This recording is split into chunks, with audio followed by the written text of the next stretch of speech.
adalah rangkaian kegiatan bisnis dan operasional pemrosesan data terkait, perhatikan, yang berhubungan dengan pembelian serta pembayaran. Ya, pembayarannya ya barang dan jasa. Jadi mengeluarkan uang, bahasanya itu ya, sederhananya gitu. Kalimatnya memang situ, rangkaian kegiatan bisnis dan operasional ya dalam pemrosesan data terkait dengan yang berhubungan dengan pembelian serta pembayaran barang dan jasa. Kemudian tujuan utama dalam siklus pengeluaran adalah ini meminimalkan biaya total ya, memperoleh dan memelihara persediaan. Jadi ini di dalam nanti kenapa kita mempelajari ini ya ada maksudnya supaya jangan sampai ya bahasanya hemat lah ya, meminimalkan biaya itu kan hemat ya, memperoleh dan memelihara persediaan, perlengkapan dan berbagai layanan yang dibutuhkan organisasi supaya berfungsi itu ya. Untuk berfungsi itu dengan pengeluaran-pengeluaran tadi maksudnya ya itu semua ya semua bagian yang terkait dengan operasional itu berfungsi dengan baik. Itu maksudnya begitu tujuannya. Baik itu persediaan, perlengkapan, layanan ini bisa jasa atau apapun yang dibutuhkan oleh organisasi. Gitu ya. Baik, ini sudah cukup banyak yang bergabung. Silahkan nanti diperhatikan. Ada di sana, ya saya sapa juga Mbak siapa itu, Safira, Mbak Nurul Aini, Mbak Catherine, Fani, sama Mas Prastio, saya Prastio Anggoro. Baik ya, saya lanjutkan. Jadi siklus pengeluaran tujuannya ini. Kemudian kita melihat beberapa hal yang penting juga ya di dalam siklus pengeluaran ini, yaitu keputusan-keputusannya yang mau diambil ya, mau ditentukan ya, dan dipikirkan oleh pihak manajemen.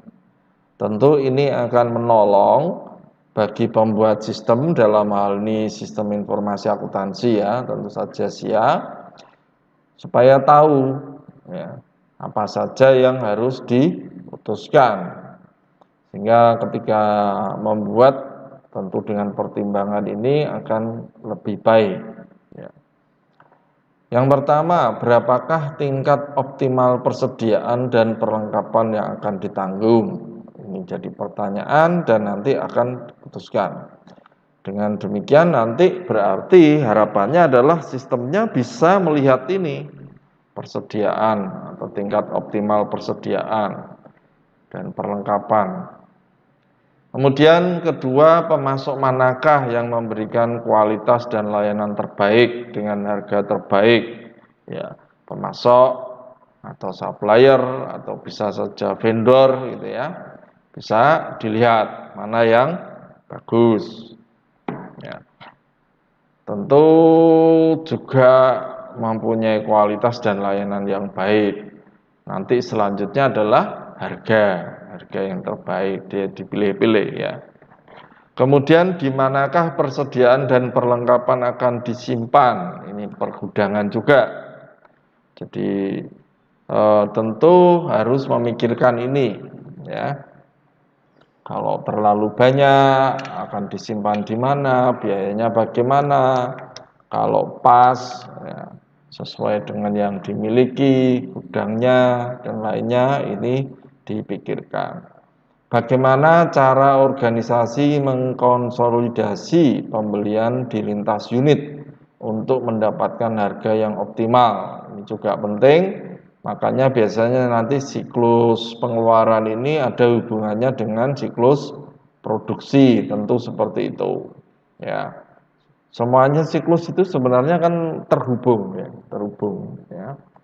Hanya kita membahas ini subsistemnya ya. Kemudian bagaimana teknologi informasi atau TI-nya dapat digunakan untuk meningkatkan baik efisiensi maupun keakuratan fungsi logistik inbound-nya. Jadi kalau kita melihat ini berarti melihat mengacu kepada sistem informasi. Nah, TI-nya ini adalah terkait dengan teknologi informasi yang dipakai.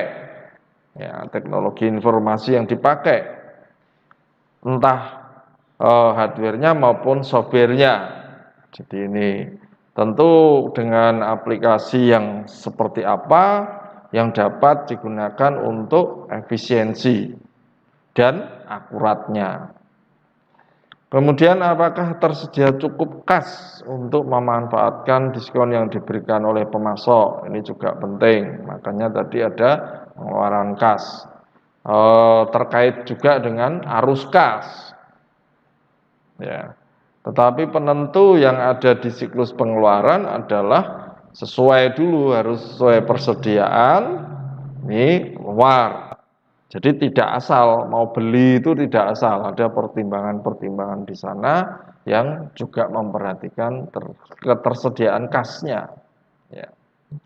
Bagaimana pembayaran ke vendor atau pemasok ini maksudnya ya, dapat dikelola untuk memaksimalkan arus kas. Ya. Dari supplier, bagaimana kita bayar ke supplier, ke vendor, ya, ke pemasok. Ya. Ini untuk memaksimalkan arus kas. Jadi arus kasnya harus tetap maksimal, ya, sebaik-baiknya. Semuanya diharapkan sesuai, pas, gitu ya. Apakah, ini aktivitas bisnis siklus tadi kan terkait dengan kepentingan-kepentingan atau keputusan-keputusan yang harus diambil. Sekarang kita masuk kepada yang utama. Jadi ada 3 aktivitas bisnis dasar. Jadi di dalam siklus pengeluaran, kalau di dalam pemesanan kemarin atau pendapatan ada 4, sekarang yang utama untuk siklus pengeluaran ini yang utama ya, itu hanya 3. Mesan barang, ini ke vendor atau ke supplier, ya, ke pemasok, kemudian baik perlengkapan dan jasa loh ya, semua ya. Kemudian menerima, kita terima, menyimpan barang, ya, perlengkapan dan jasa layanan, kemudian membayar, ya, membayar. Kalau barang ya barang, perlengkapan, jasa ya jasa. Jadi pesan, terima simpan barang, bayar. Ya itu aja, ya, siklus pengeluaran seperti ini. Ini tidak terlalu rumit ya sebenarnya. Jadi di antara pengerjaan teman-teman Anda biasanya siklus pengeluaran ini banyak dibuat ya. Jadi kalau sistem informasi persediaan barang, nah banyak yang buat karena tidak terlalu sulit ya. Jadi yang paling sering nanti biasanya kalau Anda membuat skripsi maupun TA ada di siklus pendapatan, siklus pengeluaran yang paling sering, sama nanti yang siklus penggajian biasanya ya, siklus sumber daya ya, sumber daya manusianya juga itu paling sering. Yang paling jarang ya siklus produksi sama keuangan untuk investasinya itu jarang ya. Selama saya membimbing mungkin yang masuk siklus produksi itu yang bimbing hanya beberapa orang ya. Berapa itu? 2 atau seingat saya malah hanya 2 itu yang berani mengambil siklus produksi ya. Tidak apa-apa kalau memang Anda menguasai dan misalnya bekerja di sana di bagian produksi, entah di quality controlnya atau apa, tapi kan harus tahu siklusnya. Karena di dalam siklus produksi itu cukup kompleks ya baliknya, makanya harus butuh pengetahuan yang cukup. Kalau memang Anda ada di situ, ya tidak apa-apa. Tapi kalau tidak, ya dilihat bisa enggak untuk melakukan survei penelitian itu di sana sangat detail ya. Itu tidak mudah. Ya. Harapan saya ya untuk yang terpenting sekarang ini goal Anda adalah menyelesaikan skripsi dan TA nanti ya yang sesuai kemampuan Anda. Jadi ya silakan dipilih aja. Ya. Jangan sampai mudah diterima judulnya tetapi Anda tidak bisa menyelesaikannya. Ya, sebaiknya ya yang Anda kuasai, Anda sampaikan itu judulnya diperjelas. Nanti kalau diterimanya juga mengerjakannya harus bisa. Oke, silakan nanti itu ada penjelasan mengenai itu ya. Moga-moga nanti waktu pembekalan untuk TA dan skripsi itu juga ditekankan. Ya. Goal Anda adalah lulus, itu yang penting. Ya. Oke, baik, saya kembali ke sini. Itu sekilas info saja ya. 3 aktivitasnya pesan, terima, simpan, sama membayar. Sekarang masuk aktivitas utama yang pertama, yaitu memesan persediaan atau perlengkapan. Di dalam memesan ini Anda mungkin pernah, saya yakin sudah dapat ini untuk metode pengendalian persediaan ya. Di sana ada yang namanya EOQ ya, atau kuantitas pesanan ekonomis. Ya. Jadi kalau bahasa yang paling sering ini ya, yang paling sering digunakan ya ini makanya disebut tradisional. Pendekatan untuk metode persediaan nih, pengendalian persediaan yang paling sering digunakan ini. Di pendekatan ini didasarkan pada perhitungan jumlah optimal pesanan untuk meminimalkan jumlah biaya pemesanan, pergudangan atau penggudangan ya, memasukkannya di dalam gudang dan kekurangan persediaan. Jadi kalau ini sebenarnya ya lebih banyak memang dari pengalaman ya, keluar masuknya barang. Oh, dari pengalamannya dia 1 bulan. Jadi metode tradisional ini biasanya diterapkan pada perusahaan itu dengan menghitung yang kemarin-kemarin itu, perkiraan-perkiraan itu dibuat ya, berdasarkan dari pesanan-pesanan yang kemarin sehingga dihitung yang paling ekonomis. Ini namanya aja di sana economic order di sana, kuantitas sama itu ya singkatannya. Jadi ini yang paling sering. Kemudian untuk metode-metode alternatif dan mungkin juga Anda sudah dapat ya, sudah pernah dengar ada beberapa metode persediaan alternatif, ini juga penting Anda tahu ya. Ada yang namanya Material Requirement Planning (MRP) ya. Pendekatan ini bertujuan mengurangi tingkat persediaan yang dibutuhkan dengan cara menjadwalkan produksi, bukan memperkirakan kebutuhan. Jadi kalau ini teratur, ya. Jadi biasanya ini sering digunakan untuk yang produksi, ya. Nah, dia memproduksinya itu dihitung-hitung ya, dia terjadwal. Entah ada orderan atau tidak, ya, karena dia sudah memiliki pegawai dan lain sebagainya, dia hitung. Jadi berdasarkan itu selalu dengan teratur jadwal produksinya. Ya, ya. Jadi tentu juga mengacu kepada awalnya dulu ya, dulu di dalam periode-periode sebelumnya ya.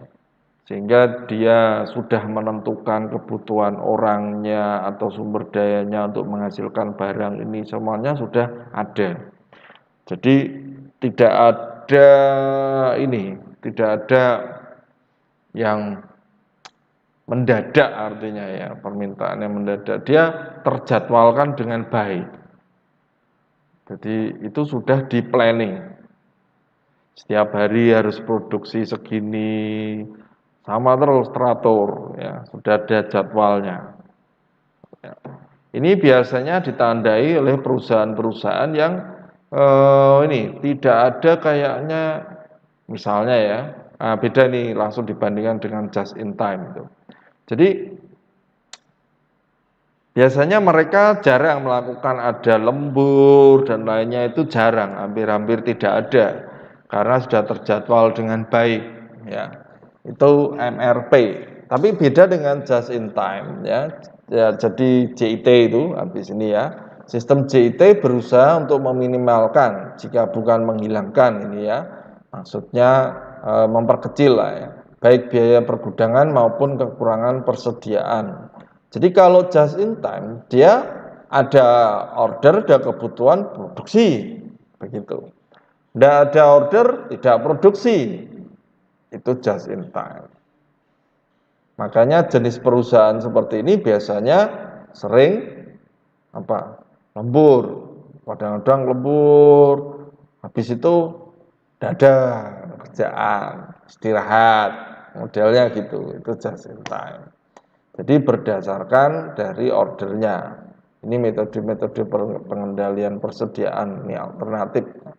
Nah, tentu mana yang dianggap oleh perusahaan yang terbaik, yaitu yang dipakai.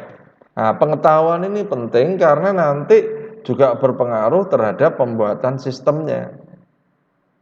Gitu ya, bisa dipahami. Jadi secara tradisional Anda bisa memahami ini ada EOG sama atau IOQ ya, biasanya MRP kalau di bahasa Inggris ya MRP ya. Jadi material requirement planning sama JIT just in time-nya. Nah, untuk ini tadi sudah saya sampaikan ya, ini perbedaannya. Sistem MRP menjadwalkan produksi untuk memenuhi perkiraan kebutuhan penjualan sehingga menghasilkan persediaan barang jadi. Jadi dia berdasarkan pengalaman kalau setiap bulannya, misalnya ini ya, misalnya bulan yang lalu 100. Nah, itu untuk 100 itu dia harus dihasilkan dalam satu bulan oleh berapa orang, oleh setiap harinya harus memproduksi berapa, itu sudah dijadwalkan supaya terpenuhi, misalnya kayak gitu, sehingga teratur, itu MRP. Sedangkan JIT menjalankan produksi itu kalau ada permintaan dari pelanggan. Jadi seringkali ini karena tidak memiliki tempat pergudangan yang cukup luas ya, atau bahkan tidak memiliki pergudangan tempat penyimpanan yang baik, ini lebih sering melakukan yang JIT ini ya. Itu untuk efisiensinya. Ada order baru buat kirim, order buat kirim, order buat kirim, jadi tidak harus simpan dulu. Paham ya?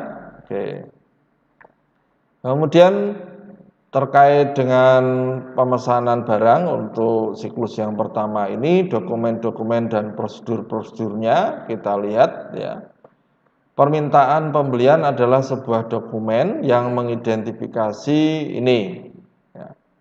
Ada peminta ya, dan mengidentifikasi nomor barang. Peminta itu kalau kita mau pesan toh, ya, pembelian, ya, kan barang-barangnya itu, kemudian yang order itu yang berwenang atau yang melakukan itu siapa? Harus jelas orangnya, ya, yang tanda tangan pemintanya itu, sehingga harus identifikasi itu jelas supaya apa, bisa dipertanggungjawabkan, ya. Order itu kan tidak asal, ya, tidak asal. Makanya di dalam perusahaan besar melalui beberapa tahap bahkan, ya, permintaan dari sana misalnya produksi ini kebutuhan barang ini dicek lagi, ada supervisornya, baru boleh nanti yang teken atau yang meminta itu siapa. Kemudian barangnya, kode barang mungkin juga penting. Menspesifikasikan lokasi pengiriman dan tanggal dibutuhkan. Kemudian deskripsi jumlah barang, harga setiap barang, ya. Kemudian juga dapat berisi pemasok yang dianjurkan. Ini berdasarkan alternatif karena sistemnya kan sudah canggih nih kalau kita melihat sistem informasi di dalam sekarang ini, ya, web maupun yang lain itu bisa banding-bandingkan. Ya, pemasok ini harganya segini, tapi pengirimannya berapa lama, kelihatan nih. Nah, nanti ditimbang-timbang itu. Yang sini bisa saja cepat, tapi harganya agak mahal. Sini lambat, tapi harganya lebih murah misalnya. Tetapi kita melihatnya dari kebutuhan kita. Tuh, jadi efektif juga efisien. Tidak asal juga, jadi pertimbangannya di sana. Untuk hal ini, untuk layanan pemesanan atau perlengkapan, ya, baik jasa juga memesan barang, keputusan-keputusan pentingnya apa? Walaupun tadi sudah kita bahas di awal secara umum keseluruhan, ya, kita lihat ini per aktivitas, ya. Ini sudah dijelaskan, keputusan penting tentu menentukan pemasok atau supplier atau vendor, ya, siapa, ya. Ada banyak pilihan di sana. Faktor-faktor apakah yang harus dipertimbangkan dalam membuat keputusan ini? Biasanya harga, kualitas, bahan baku, ya, dapat diandalkan atau tidak, dipercaya maksudnya, ya. Kalau dia bilang ya, diterima, pasti dikirim. Nah, itu bisa diandalkan. Tapi kalau tidak, bahasanya itu kurang dipercaya gitu, ya. Bilangnya ya siap dikirim, ada, tetapi begitu waktunya ditunggu tidak datang-datang, nah itu masalah itu, ya. Itu harus diperhatikan, ya. Perusahaan harus ambil keputusan, nah, mana yang dapat diandalkan. Jadi harga, kualitas, dan bahan bakunya, ya, sama ini. Kemudian dokumen-dokumen juga masih ada beberapa ini, ya. Pesanan pembelian adalah sebuah dokumen atau formulir, ya, baik elektronik, ya, kalau dulu kan langsung manual, ya. Elektronik secara formal meminta pemasok untuk menjual dan mengirimkan produk yang disebutkan dengan harga yang telah ditentukan. Jadi kita pesan, kita minta, ya. Ini dokumennya ada, ya, pesanan pembelian. Pesanan pembelian juga merupakan janji. Di situ sebagai faktor yang jelas, ya. Tentu ada kalau cash, ya, itu merupakan bukti, nota, janji untuk membayar, ya, otomatis gitu. Begitu pemasok menyetujuinya. Kalau di kita berarti hutang. Kalau pakai kredit, hutang.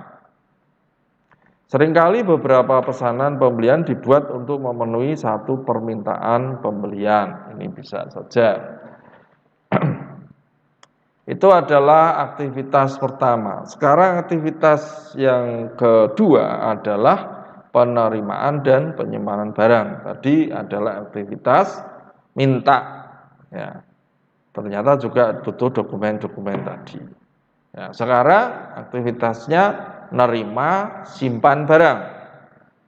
Ya, keputusan-keputusan pentingnya sama kebutuhan informasinya kita akan bahas ya.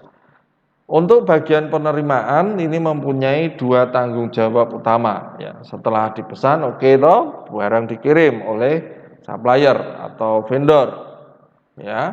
Memutuskan apakah menerima pengiriman bagian gudang dilihat barangnya oke ya sesuai terima enggak ya. Kalau ada yang tidak sesuai bagaimana? Pesanan dengan barangnya ya, itu diputuskan. Dia punya tanggung jawab untuk itu. Jangan sampai apa yang diminta, apa yang dipesan tidak sama dengan yang datang atau diimbui gitu. Kadang-kadang sana karena ya minta ya misalnya. Lah ini ada barang yang tidak terlaku dimasukkan. Ya. Minta tolong bahasanya, seringkali dipaksakan gitu. Nah, ini keputusan tanggung jawab ada di bagian penerimaan. Kemudian memeriksa jumlah dan kualitas barang tentu, jadi sesuai dengan yang diminta, sesuai dengan fakturnya, gitu. Ya, kita lanjutkan. Dokumen dan prosedurnya. Laporan penerimaan adalah dokumen utama yang digunakan dalam subsistem penerimaan dalam siklus pengeluaran. Jadi ini penting karena pihak gudang atau mungkin entah ya dalam beberapa itu kan kepala gudang harus memberikan laporan-laporan itu ya. Ya. Tanggalnya semuanya terdata dengan baik. Kalau sudah pakai sistem, nah nanti kita masukkannya. Barang terima ada yang kita masukkan. Input sudah pakai sistem. Ini penting supaya nanti Anda juga sebagai pembuat sistem mengerti. Ya. Jadi didokumentasikan rinciannya. Kiriman, tanggal penerimaannya. Jadi setiap kiriman itu harus terdokumentasi dengan baik. Tanggal, pengirimnya juga siapa pemasuknya, nomor pesanan pembeliannya dan semuanya itu harus terdokumentasi dengan baik. Jadi bagi setiap barang yang diterima, laporan ini harus jelas nomor barangnya atau mungkin pakai kode barang ya, kode barang, nomor, nama, kode itu penting ya, unitnya, ukurannya, bahkan ada nama-nama yang sama itu kemasannya beda-beda tentu berbeda, harganya juga berbeda, gram-gramannya dan lain sebagainya, jangan sampai keliru ya. Kalau kita barang datang kita minta yang misalnya 100 mili, ya, kemasan 100 mili. Yang diterima misalnya kemasan 80 misalnya. Wah, harganya harga 100 datangnya 80 repot. Misalnya kayak gitu. Anda akan dapat masalah itu ya. Ini perlu pengendalian yang baik. Jumlah barang juga 100 ya terima 100, jangan sampai keliru atau kurang 1, lebih pun juga tidak boleh. Tuh ya, itu harus betul-betul diperhatikan. Ya.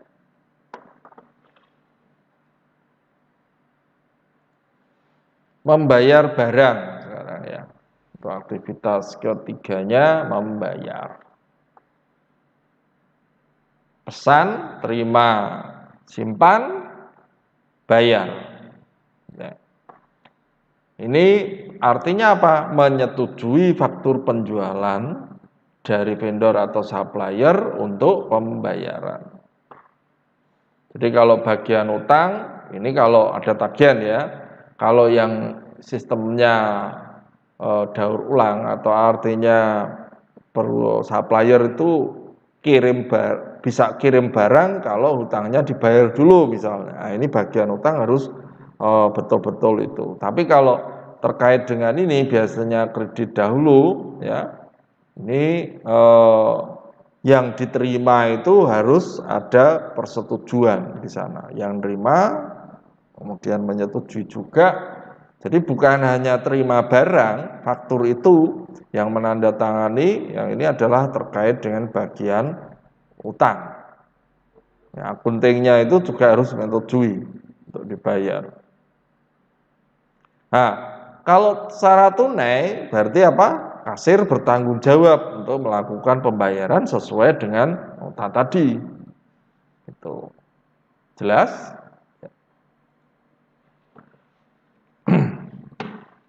Untuk menyetujui faktor masuk ini ya, ini untuk utang ini ya. Tujuan utang usaha adalah untuk mensahkan pembayaran hanya untuk barang dan jasa yang dipesan dan benar-benar diterima. Jadi meyakinkan betul ndak, sesuai harganya ndak utang tersebut, dicek ya dari jumlah barangnya sama harga sesuai atau tidak. Ya, jadi faktur penjualannya dari vendor ya silahkan.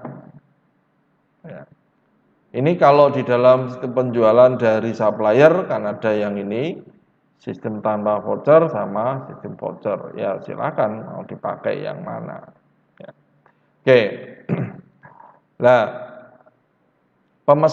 pemrosesan di dalam sistem informasinya sekarang kita akan lihat ya.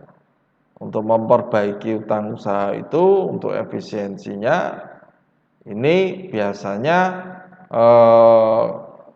meminta para pemasok untuk memberikan faktur juga secara elektronis. Jadi dia juga bukan hanya secara fisik juga bisa secara elektronis. Jelas gitu ya. Jadi barang kirim juga ada faktur tadi, data yang secara elektronis juga bisa dipakai. Nah, kalau dalam perusahaan-perusahaan yang lalu dia dulu sudah kita jelaskan di awal ada EDI. Ya. Kalau sekarang ya kalau secara web ya melalui internet. Ya. Penghapusan faktur atau vendor atau pemasok ya jika ini pendekatan ini ya kalau sudah saya ya enggak, ini sudah enggak usah lah. Kalau sudah dibayar ya sudah. Ya. Pendekatan ini kalau model ini ya dihapus. Jadi setelah dia bayar hapus. Hapus itu namanya ini IRS, ini evaluated receipt settlement. Oke ya. Nah, untuk ini walaupun tadi sudah jelaskan ya, jadi kasir untuk menyetujui faktur itu juga tidak asal ada faktur harus dibayar, tapi harus ada tadi, oh ya betul, sudah ada yang bagian ngecek, baru kasir bayar. Ya. Nah, kalau ada berapa bandel vouchernya yang banyak terkait itu, ya ini harus dicek dulu juga. Misalnya ada faktur beberapa, ya gabungan dari faktur itu harus dicek lagi, tidak asal bayar, betul enggak, ya di situ. Keputusan penting dalam proses pengeluaran kas adalah menetapkan apakah akan memanfaatkan diskon yang ditawarkan untuk pembayaran awal. Ya, ini juga penting. Dalam beberapa kasus ya, beberapa penjual kadang-kadang memberikan diskon yang berbeda. Makanya ini keputusan apakah dibayar langsung, apakah kredit atau berapa hari itu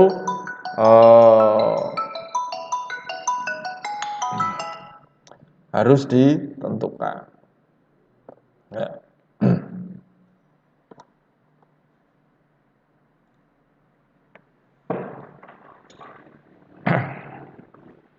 Oke, saya lanjutkan.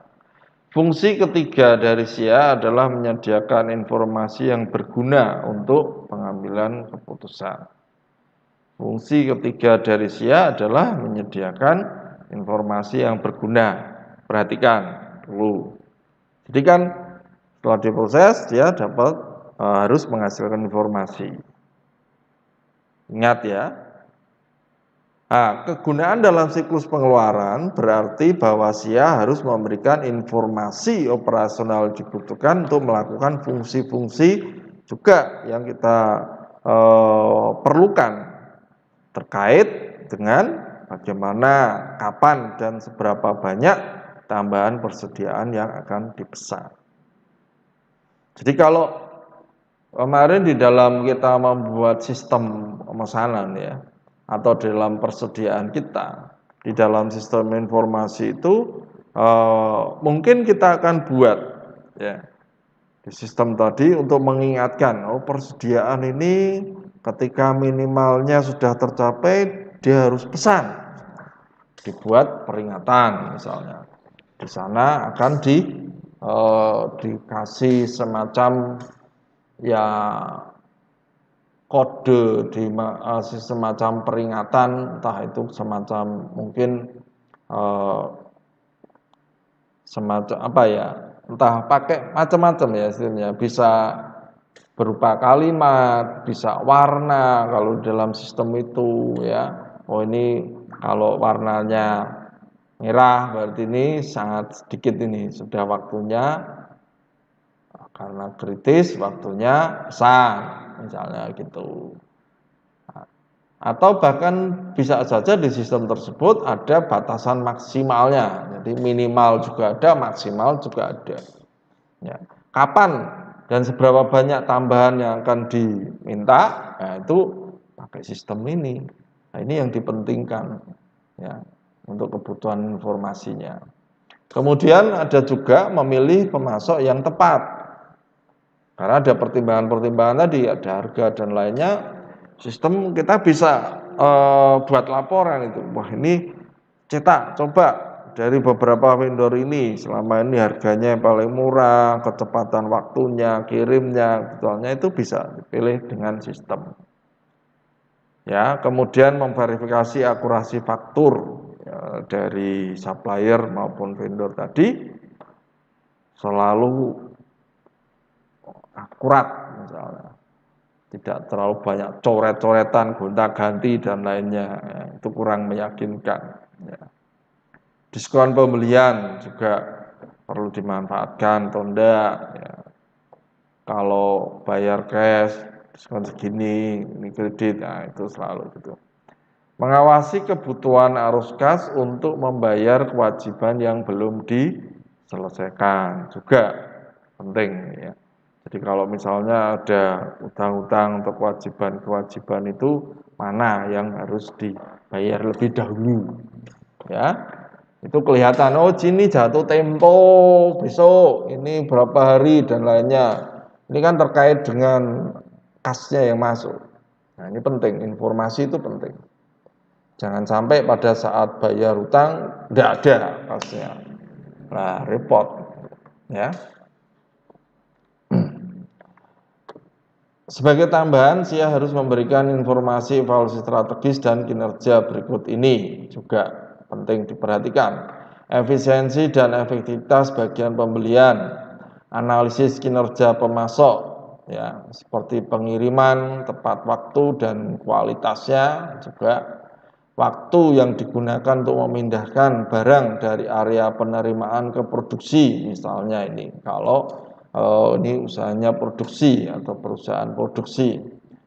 Jadi juga dipikirkan ya. Jadi kalau waktu dan lainnya harus jelas itu. Nah, kalau enggak ya repot nanti. Ya, areanya terlalu jauh. Wah, butuh waktu lama padahal kebutuhannya harus cepat misalnya. Presentasi diskon pembelian yang dimanfaatkan. Ini sudah tadi ya, sudah. Ya, siklus pengeluarannya secara umum seperti ini. Ya. Nah,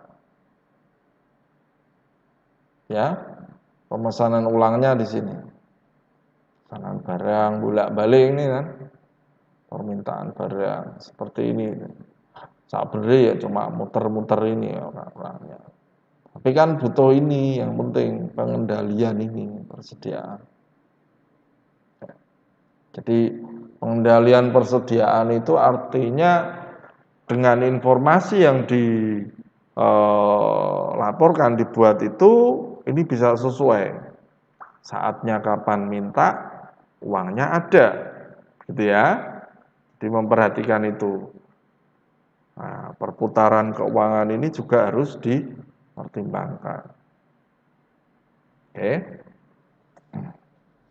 Nah, ini juga bisa Anda gambarkan, maaf itu kurang siklus yang benar. Ini semuanya ini kalau dibayangkan seperti ini. Ada masuk juga ada siklus pendapatan, ada siklus produksi. Kaitannya kita di sini. Terima barang pesan. Nanti ketika Anda membuat, kadang-kadang di dalam sistem informasi yang Anda buat, nanti bisa saja tidak bisa hanya lihat dari siklus pengeluaran saja, ya. Tergantung nanti Anda yang mau buat, bisa saja ada siklus pendapatannya, ada siklus produksi. Boleh, tidak apa-apa. Ini tergantung. Padahal SIA itu kan sebenarnya semuanya terangkai, sesuai kebutuhan. Nah, asal Anda mampu membuat sistemnya, dipertimbangkan waktu pembuatan dan programnya.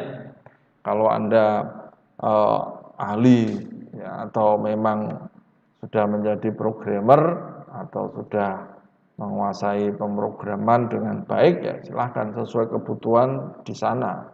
Ada masalah apa perusahaan tersebut, Anda buatkan sistem informasi akuntansinya. Mana yang dibutuhkan. Ya tentu seperti yang saya sampaikan kemarin, tidak mungkin kita membuat SIA secara keseluruhan. Nanti Anda tidak lulus-lulus, waktunya lama. Ya ambil aja subsistem yang bisa Anda kerjakan. Paling-paling misalnya kalau digabung ada 2 siklus, misalnya pendapatan atau keluar masuknya barang bisa. Ya. Oke. Nah, ini yang terakhir untuk pengendalian. Jadi dari di dalam fungsi SIA yang terakhir itu kan memang untuk memberikan pengendalian yang cukup. Ya.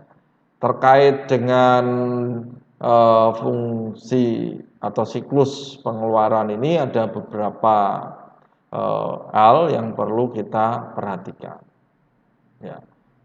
Jadi harapannya di dalam pengendalian ini untuk tujuannya ini harus memenuhi ini.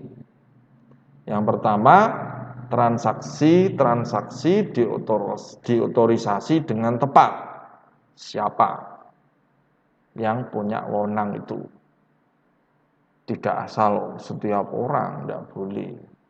Transaksi dicatat dengan valid. Ya. Tidak ada transaksi yang tidak valid atau fiktif atau apapun. Harus valid.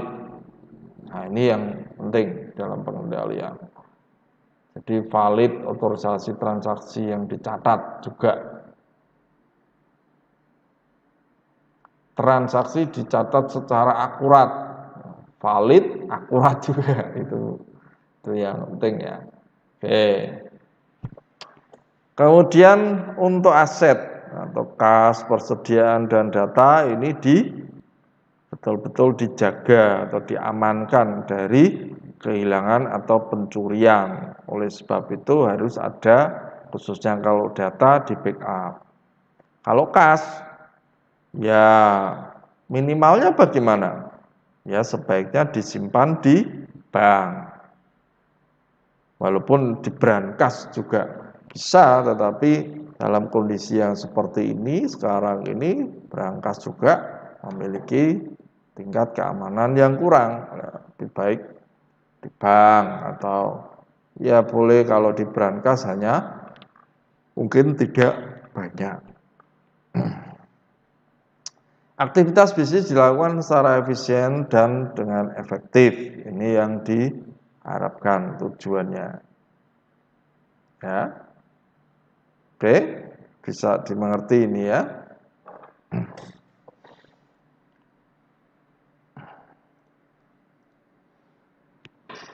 Itu pengendaliannya, tujuannya. Sekarang lihat ancamannya. Ya. Ancaman di dalam siklus pengeluaran ini atau pembelian ini adalah ini mencegah kehabisan atau kelebihan persediaan, bisa kekurangan maupun kelebihan. Makanya tadi ketika Anda paham itu membuat sistemnya bagaimana? Nek atau kalau minimal diingatkan, kayak warning bahasanya. Towing mau pakai sistem yang model langsung kayak pop up itu mencungul gitu ya. Begitu barangnya minim berkurang langsung keluar peringatan atau berubah warna. Jadi data tadi warnanya berubah jadi merah misalnya. Nah, itu peringatan. Kalau maksimal ya silakan Anda mau buat apa. Jadi kalau mau pesan maksimalnya sudah ditentukan di dalam manajemen sudah dihitung, jangan sampai melebihi angka ini. Begitu mau meminta lebih dari itu dia tidak bisa. Ya, tidak bisa, harus dikecil, diingatkan. Nah, kemudian yang kedua ini seringkali kalau tidak ada pengendalian yang baik, meminta barang yang tidak dibutuhkan. Nah, ini juga hati-hati. Kenapa? Kalau keuangannya atau kasnya itu berlebih ya. Kalau tidak bahaya ini nanti ya. Nanti akan uangnya itu berwujud barang nanti ya. Nah, untuk arus kasnya bagaimana? Nah, itu dipertimbangkan. Ini merupakan ancaman. Ya, kenapa? Karena begini, pegawai atau orang-orang yang punya wewenang itu kan juga banyak tujuan. Supplier atau penjual, ya, atau pemasok itu juga punya tujuan. Sehingga ketika dia harus memenuhi targetnya, ya, dia menawarkan menjual barang itu kan kepada orang. Kalau orangnya itu yang melakukan pihak pembelian itu tergiur dengan diskon, tergiur dengan apa, padahal itu barang tidak dibutuhkan. Nah, dia beli misalnya. Bahaya juga nantinya. Ya, apalagi kalau dimingi-mingi. Sudah mulai tidak sehat. Misalnya kalau nanti beli ini mencapai pembelian segini, nanti saya kasih bonus pribadi misalnya. Repot. Paham maksud saya? Nah, itu ya. Membeli dengan harga yang dinaikkan. Nah, ini bahaya. Ini gimana? Orangnya juga ini. Beli dengan harga dinaikkan. Bagaimana cara pengendaliannya? Tentu banyak cara. Ya. Makanya untuk yang menyetujui itu dia harus cek betul, harus cek harganya.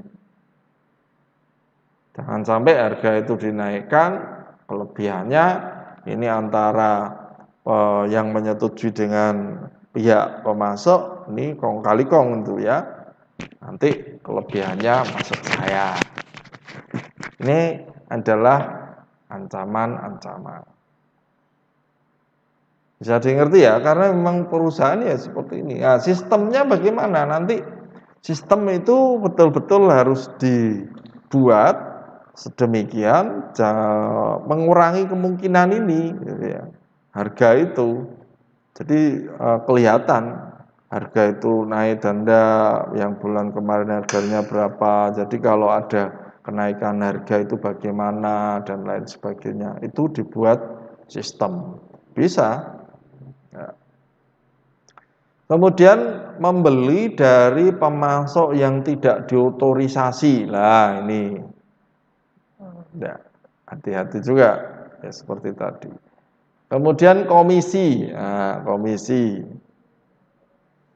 bahaya juga ya, masuk di perusahaan atau masuk pribadi dari si pemasok si pemesan atau yang sebagai pemintanya itu ya yang belinya. Kenapa ini penting ya? Ini bukan rahasia juga dalam beberapa perusahaan itu harus dikendalikan. Nah, di dalam pemasaran ya seperti itu kenyataannya. Jadi lobby-lobby kebetulan dulu saya pernah ya, di dalam pemasaran saya paham itu. Bagaimana caranya supaya barang saya dibeli? Nah, kan begitu. Nah, itu salesnya, perusahaannya, termasuk saya waktu itu ya bagaimana untuk melobi bagian pembelian tadi. Yang dilobi bagian pembeliannya. Karena itu yang memiliki ya, otorisasinya. Nah, kalau beli yang bukan sudah menjadi otorisasinya ya bahaya juga repot itu. Komisi-komisinya itu nanti masuk kemana? Nah, ini juga harus diperhatikan. Ya, oke ya, bisa ada pengendalian, tujuan, ancaman, dan prosedur. Kemudian ancaman selanjutnya menerima barang yang tidak dipesan.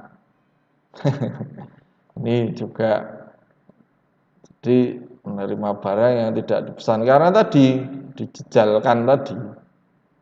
Karena di sana ada barang yang tidak laku sehingga dibuatlah itu tadi. Gitu loh. Ya. Membuat kesalahan dalam penghitungan. Membuat kesalahan dalam penghitungan bisa. Kemudian ancaman selanjutnya mencuri persediaan. Ini ancaman-ancaman. Memang sengaja dicuri, diintit, harusnya masuk gudang, masuk ini dan lainnya, pencurian. Ya. Atau ya kerjasama dengan itu banyak itu ya bagian pengiriman dengan pembelian itu kerjasama, penghitungnya dan lainnya. Gagal memanfaatkan diskon pembelian yang tersedia. Gagal memanfaatkan diskon pembelian yang tersedia. Gagal. Jadi sudah ada punya, tetapi tidak bisa memanfaatkan diskon tadi, soalnya menguntungkan. Ya karena arus gasnya tadi bisa jadi seperti itu, tidak ada. Wah sebenarnya diskonnya besar nih kalau misalnya harus dibayar saat ini, ya. Tapi karena kasnya kurang baik, ya ini terpaksa tidak bisa kita manfaatkan diskon pembeliannya.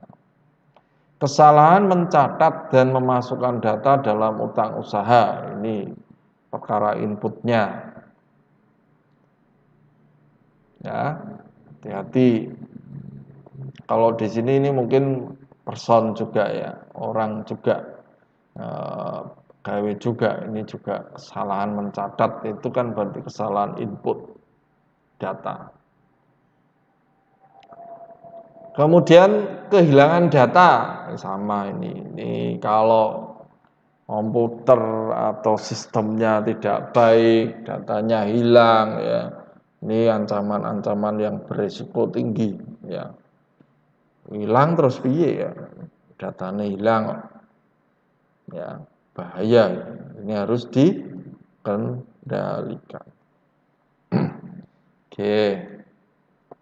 Sekarang setelah tujuan, ancaman, sekarang prosedur. Ya, prosedur pengendalian. Ya. Jadi ini yang diharapkan oleh pihak manajemen yang harus dibuat oleh pembuat sistem. Ya. Misalnya sistem pengendalian persediaan. Ya, Nah, bagaimana caranya untuk mengatasi ancaman-ancaman dari persediaan tadi, macam-macam. Itu bagaimana ya? Sistemnya kita buat supaya tidak terjadi yang dikhawatirkan yang di atas ini tadi loh. Ya, supaya yang ini itu tidak terjadi.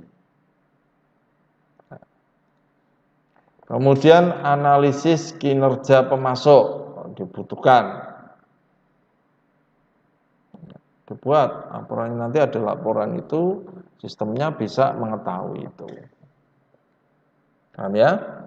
Persetujuan permintaan pembelian. Batasi akses ke permintaan pembelian kosong. Ya, jadi tidak perlu untuk kalau pembeliannya kosong. Ya. Konsultasi daftar harga penting. Jadi untuk mempertimbangkan ini untuk efisiennya, mencari yang harganya yang terendah, bukan untuk penghematan juga kalau untuk perlengkapan bersama layanan. Kemudian pengendalian anggaran. Jadi kemarin juga kita sudah bahas sedikit bahwa anggaran itu adalah sebenarnya tujuan yang diangkakan. Jadi tujuan apa yang ingin dicapai oleh perusahaan tetapi dalam bentuk uang, ya, itu anggaran. Jadi anggarannya kita paham itu. Nah, kalau ini sistemnya sudah bisa membuat ini, prosedur-prosedurnya membuat ini ya bagus. Itu yang diharapkan oleh perusahaan. Ya. Gunakan daftar pemasok yang disetujui. Ini persetujuan pesanan pembelian. Pemesanan pembelian sebelum penomoran. Juga ini ya, prosedur-prosedurnya diingat-ingat cara-cara ini. Jadi dengan Anda tahu ini, Anda sebagai pembuat sistem paham. Ya. Larangan hadiah misalnya, tidak boleh memberikan iming-iming bahasanya. Ini bagaimana dipikirkan. Insentif ke semua rekening pengiriman. Ya. Pengendalian akses fisik. Ya, hati-hati tadi ada pencurian-pencurian tadi ya. Cek ulang akurasi faktur juga penting. Pembatalan pengepakan voucher juga bisa. Oke, baik ini ya pengendaliannya. Mungkin untuk hari ini ya terkait dengan siklus pengeluaran, ya, terutama bagaimana pembelian dan pengeluaran kas, hal-hal yang atau sudah saya jelaskan mengenai aktivitas-aktivitasnya plus dengan pengendalian yaitu tujuan, ancaman dan prosedurnya. Ya. Mungkin sampai di sini apa yang bisa saya sampaikan ya.